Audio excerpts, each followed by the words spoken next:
Mammals first appeared on Earth around 200 million years ago, on land.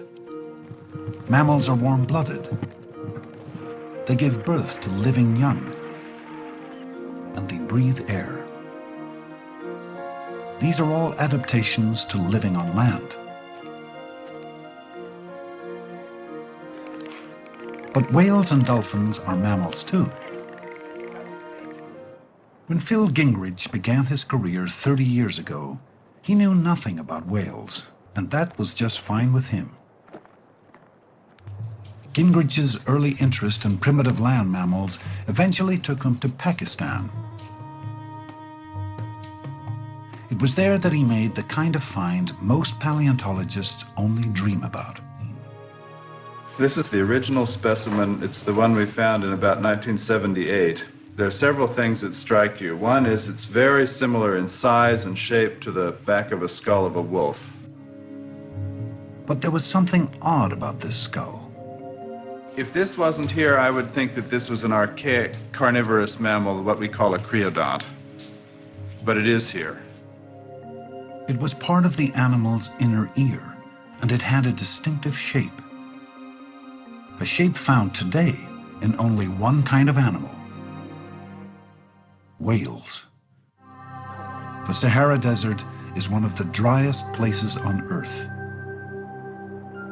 But 40 million years ago, things here were quite different. This used to be the sea. Just think of this being the current Mediterranean coast of Egypt backed up about 40 million years, about 100 kilometers to the south of where it is today. Here's a Basilosaurus. A 40-million-year-old creature already known to science. Basilosaurus lived full-time in the water. After only a few days of digging, he made his second amazing find. It turned out that Basilosaurus had something modern whales have long since lost. The bones were small but unmistakable. A pelvis, a kneecap, even toes. This whale had a complete set of leg bones.